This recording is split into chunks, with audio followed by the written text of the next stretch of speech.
Hello, it's very good to see you again.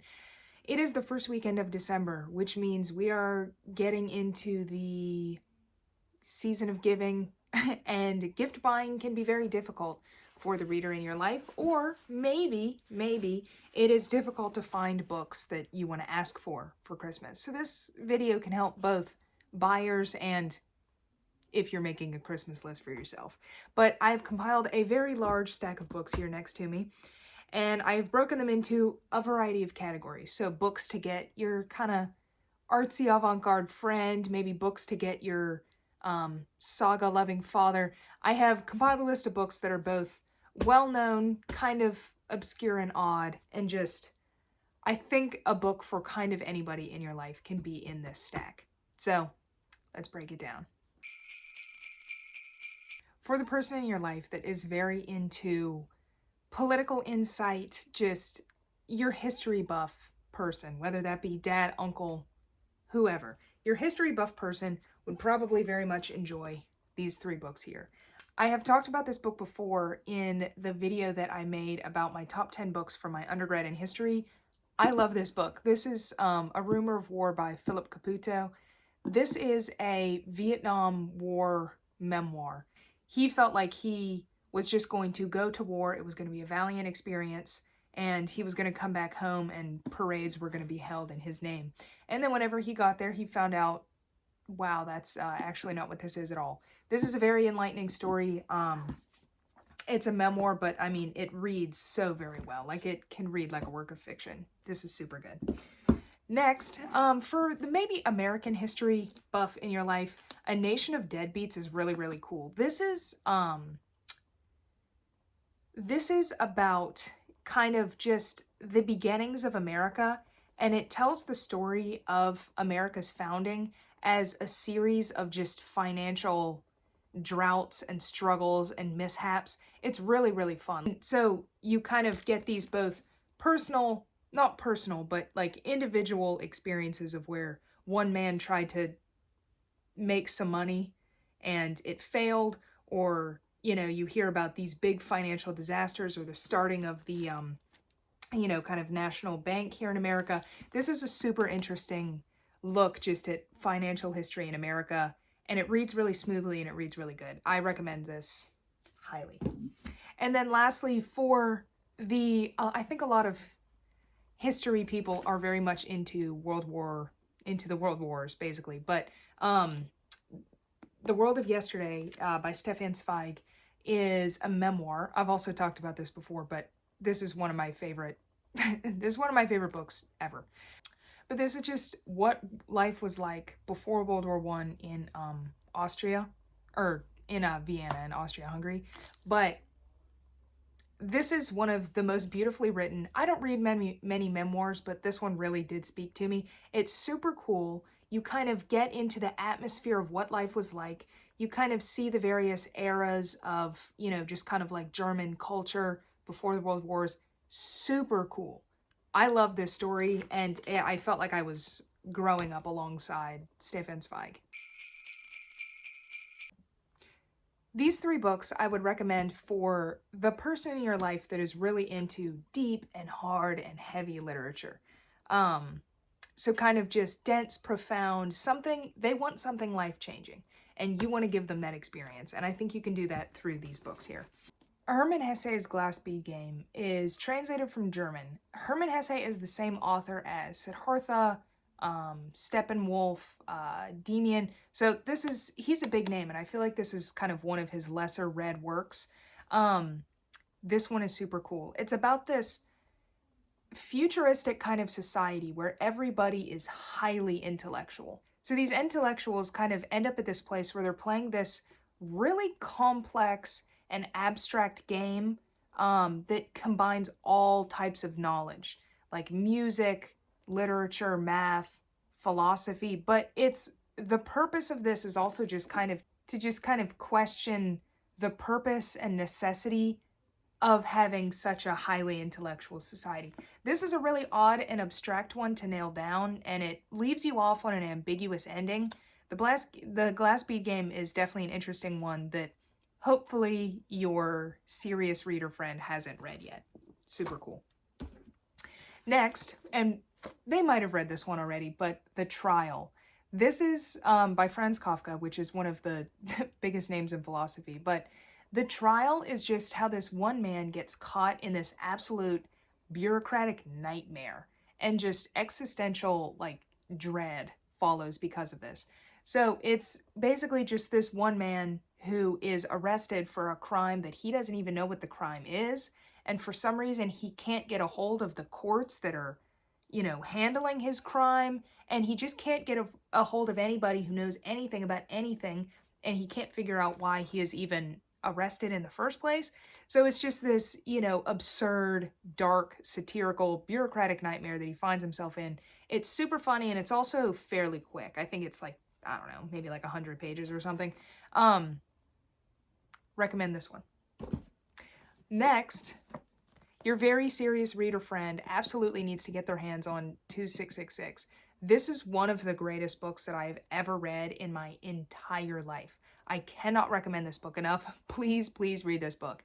So this is a series of 5 interconnected novels that all converge in this Mexican border city called Santa Teresa, where evil things are happening to women. But each of these 5 stories just is cast with these immensely interesting characters, and the stories are woven together in this masterful, intricate way.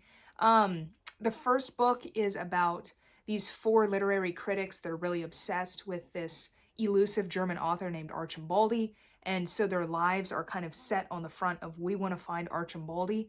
The second book is where a man moves his kind of like young adult daughter to this Mexican border city, and so he experiences some fear and dread in that regard and kind of cracks up a little bit. The third story is about a civil rights journalist who ends up in this Mexican border city because he is set by his his publishing company to go cover this story because their sports writer couldn't. And so while he's down there, he hears about all these bad things that are happening and he gets entrenched in them. Very interesting. Part number 4 is where you read, you just read about the horrible things that are happening. And then part 5 is the most masterful book I have ever read in my entire life. The quotes in this book, the lines in this book, the way these characters interact and think, beautiful. I cannot recommend this book enough. And if you have somebody who you think this sounds interesting for, please. This book is so good. So, so good. And for your artsy and avant-garde friend who is into maybe some experimental literature, maybe with some unique prose or unique structure, or if they're just into something kind of artsy and odd, these 3 books are for them. First, Coming Through Slaughter. This is one of the most unique books I've ever read before. This is about this kind of early jazz great. He was based on a real jazz great, but it was a little bit fictionalized here. But I think that this book would be better described as poetry, because it is kind of this narrative that flows between a couple people, kind of in the hunt to discover who this guy is, where he is at sometimes, because he has disappeared in the beginning. He's run off. And you just kind of see this man's psychological downfall into what appears to be a schizophrenic episode. But it's jazzy, it's bizarre, it's unique. It's not a full novel narrative. A lot of the pages only had a couple words on it. Super unique, super different. I enjoyed it. It was different though, but I enjoyed it. Next, On Earth We're Briefly Gorgeous. This is one of my favorite books of all time. This is also just a unique story structurally. It's written kind of as a letter to from this kid to his mother, who, has a bit of some mental PTSD problems. And they're Vietnamese, but they're Vietnamese American. So it's this American kid writing in, English to his mother who can't read English, but will never read these letters. Structurally unique, like it weaves in various timelines. This is easily the most beautiful book that I've ever read before. Like, just, it's poetic. And Ocean Vuong's usually a poet, so I can see why, but just poetic, beautiful. I love this. I can't recommend this enough. It's so raw. It's so human. And even though nothing that has ever happened to Ocean Vuong do I personally relate to, somehow he writes about it in a way that just you feel like you've experienced all of these things before, even if you haven't. This is beautiful. And then next, this is also one of my favorites, but When I Sing Mountains Dance, this is, again, just structurally kind of unique. And I've talked about this recently, I'm sorry. But this is, you know, kind of, each chapter is told from a different point of view on a different point on the timeline. And you kind of have to piece together yourself who's writing right now, when are we. It's beautiful, and it's set deeply within these rich, beautiful mountains. So it ties in together, you know, this like nature aspect. It's really, you know, nature driven and place driven, but these people interact with the place and interact with the nature. Really interesting. I recommend this for your artsy style friend. For maybe your philosophical uncle, or your friend who's really into existentialism or just philosophy, these three books are good for them. First is Thomas More's Utopia. This is super short, and it is just kind of the beginnings of kind of communist ideals. And it's just this one guy who visited Utopia, and he is recounting everything that he saw while he was there, and how great this society was, and how great this society was, run. And it's funny, it's weird, there's golden toilets because gold doesn't matter to these people. It's interesting, it's kind of funny, and it was written in, 1516, I think. So this is a very old one, and just kind of like the beginnings of something that later became much bigger. So this is a good basis for that type of person. Next, obviously, anybody into philosophy has heard of Albert Camus. The Stranger is the only one of his works that I've read. But The Stranger is just about this guy who nothing matters to him, because Camus is really into the absurdist philosophy. It's just this guy who nothing matters to him. It has one of the most iconic first lines ever. My mom died today, or maybe yesterday, I don't know. Yeah, clearly this guy doesn't care about too much. I got a telegram from home. Mother deceased, funeral tomorrow, faithfully yours. That doesn't mean anything. Maybe it was yesterday. That's a very iconic first line, but this is just about this guy who doesn't care about anything. He goes to his mom's funeral. He doesn't care. He has this oddball kind of neighbor in his apartment building who invites him to the beach. And while he's on the beach, he gets wrapped up in a murder, but he doesn't care. So it's interesting. It's again, just kind of like a basis on absurdist philosophy. And then I love Hannah Arendt's Eichmann in Jerusalem. This is just recounting the court proceedings of this man who was kind of like a lower level guy in perpetuating the Holocaust. And these are just his court proceedings. And it just kind of talks about how evil can be banal. And it's, even though it's court proceedings, it is really readable. And Hannah Arendt's voice, the journalist who wrote this, Hannah Arendt's voice is really readable, really flows, and she puts her personality into this without it being too preachy, without it being too cut and dry.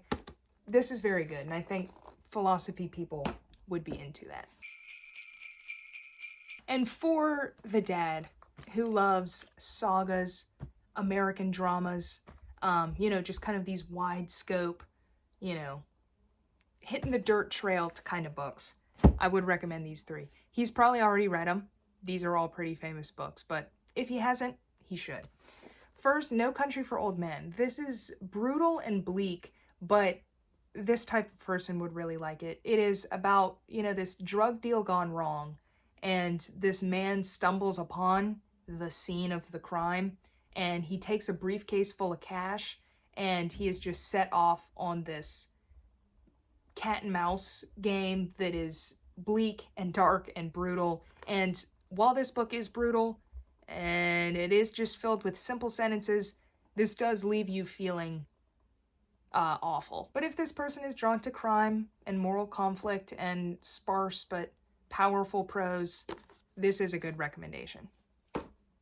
Next, East of Eden. Anybody who hasn't read East of Eden before absolutely needs to read East of Eden, because this is one of the most beautiful family sagas like ever written.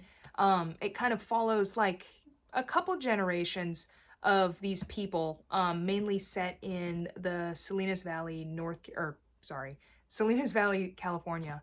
And it just brings in thoughts of morality, kind of the grayness between good and evil. This book has some of the greatest characters I've ever, laid my eyes on. Like, Samuel Hamilton is just this sweet guy who has a real passion for, just a real lust for life and love for his family. And he's like, kind of inventive and fun and witty, yet he's really, kind of philosophical in the way that, he thinks about life a lot. Or there's Lee, who is this, kind of servant in this house, but he works really well with Samuel in this way that he's also this really philosophical character who can say things that are just so deep and profound. This book is super good. It really captures everything that a book needs to capture. I'll add a note to this. This book is for anybody. Actually, if you need to buy a book for literally anybody, no matter what their interests are, this book is super good, super readable. Give this to everybody, actually. And then, lastly, this is the American saga, Lonesome Dove. This is a book about a group of cowboys that goes from the bottom tip of Texas all the way up to Montana on a cattle drive. And it's kind of in the last days of the cowboy era. And again, in the same way as East of Eden, is you're just introduced to these characters that stick with you forever. Like, Gus is probably my favorite character in literature ever. It's like, as you're reading this book, it is huge, but whenever you finish it, you think, oh man, I wish there was more of that. There's other books in this series, but I haven't read them yet, so I can't talk on them. But Lonesome Dove is easily one of the greatest books ever. The characters are beautiful. The story is beautiful. And not a single word is wasted. Even though it's huge, not a single word is wasted. Beautiful. Give this to somebody. For the edgy and dark humor friend in your life, they would like these three books. First off, any Kurt Vonnegut book would work, but most people that fit this category probably have already read Slaughterhouse-Five, because that's the most famous and, in my opinion, the best that I've read so far. But Jailbird is super funny, and I feel like this is kind of one of his like lesser read works. I feel like it's always Slaughterhouse-Five or Cat's Cradle, but this is super cool. This is Kurt Vonnegut's Watergate novel, where this kind of just like luckless, just like super low level on the bureaucratic scale guy gets caught up in the Watergate scandal and gets arrested for it, even though he didn't really have anything to do with it. And then it just follows his release from prison, once he was released later. Weird, funny, bureaucratic nightmare, like kind of like The Trial, where it's just like caught up in a bunch of absurd nonsense. Political satire. Kurt Vonnegut, can't recommend enough for your kind of dark humor friend. Next, Master and Margarita. This is my favorite book of all time. This book is about the devil coming to Moscow, and he brings with him this group of oddballs, like this giant talking cat that smokes cigars and drinks vodka. A naked witch is flying through the air eventually. This really tall guy in a checkered suit. He brings with him a bunch of oddballs, and just this like magical realism madness ensues. and it's a satire on Soviet life. It is so good and so rich, and it brings in questioning religion. It brings in political absurdity, political satire. This book captures everything that I think a book needs to capture, and it does it. It's so funny, and it's great. I mean, if you hear giant talking cat that smokes cigars and drinks vodka, obviously that book's awesome. So I can't recommend this enough, and I think somebody who's kind of witty and kind of dark would enjoy this book. The same author that wrote Master and Margarita also wrote Heart of a Dog by Micheal Bulgakov, or his name is Micheal Bulgakov. But Heart of a Dog is a super short story that I actually got for Christmas last year. But this is about a stray dog, okay, that gets brain surgery from a doctor in his apartment, okay? And this dog turns into a Soviet human man, and he's just a dirtbag. And he's put in charge of expelling cats from the city. This book is super funny, super short. I wish that it was longer because I think that it would have captured its ideas like super well had he written it longer and had more time to say what he wanted to say. But Heart of a Dog, super funny, and not read very much. So I think that, you know, this person probably hasn't read this book yet. I love this book. Read this one. If you are buying for a literary college student, just someone kind of my age who's really into books, these two books are going to hit the spot for them. First, Never Let Me Go by Kazuo Ishiguro. This is kind of just this like mystical kind of atmospheric read where these kids are growing up in this boarding house, and they don't really know why they're there. They don't really know where they came from, and they don't really know where they're going afterwards. It's just a really interesting story that leaves you questioning things and feeling things bizarre, and I think someone my age is into this book. Next, I'm going to be honest, I didn't like this book very much, but most people do, so I'm going to say it anyway, but Normal People by Sally Rooney is huge for readers my age.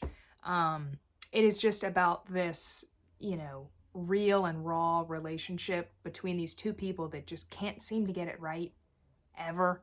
And it takes them from kind of like high school and their troubles then, and then into college and kind of into life there afterwards.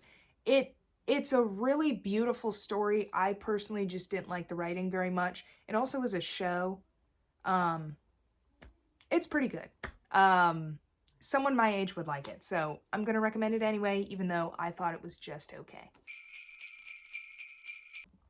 And for your literary mom who's into prose and beautiful moments and emotional depth, who obviously likes a story but wants it to be beautiful and emotional nevertheless, I would recommend these three books. So first off, this might make her a little sad, so if you know your mom, do so accordingly, but I think that any kind of older woman would enjoy this book. Blue Nights by Joan Didion. It is just kind of like, it's a memoir about the loss of Joan Didion's daughter and just kind of her emotional turmoil surrounding that, and just kind of the fear of being a mother and feeling like something's bad is going to happen all the time. And then this is a case where that bad thing does happen. So this is a beautiful book, but buy with caution. If you know someone who's into reading about grief, I would recommend this. Next, this is actually the last book I read, so recency bias here, but Hamnet. This is kind of a retelling of Shakespeare, but it is set largely on Shakespeare's wife. In this book, her name's Agnes. I think it's pronounced differently, but I don't know. But it is set on Shakespeare's wife, and, you know, just kind of them having children together and just kind of their love story a little bit. This is a really, really well-paced, well-timed story that, you know, emotionally brings you in. This is a very good story. And they also just came out with a movie like last week in select theaters. So the movie's out. So maybe you can gift her a reading experience and then movie tickets thereafter. But Hamnet's a very good book. And then I would also recommend They Came Like Swallows by William Maxwell.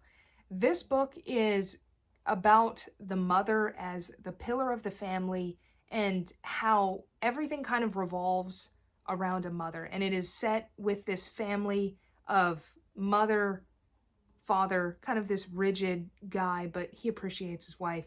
And then this really young son, or not really young son, but younger son, and then older boy. And just, you get these family dynamics, and it's beautiful and it's reflective. It also is sad. So again, I recommend with caution. I gift with caution. But it's a really, really sweet story about just the power of motherhood, I think, and just kind of grief and understanding and coming to conclusions. It's a really, really beautiful story that I recommend. But thank you so much for watching. I hope that at least one person came to mind while I was talking about at least one of those books, because I hope that I can give at least one good Christmas gift to somebody this year and help you do so. That'll make me feel good.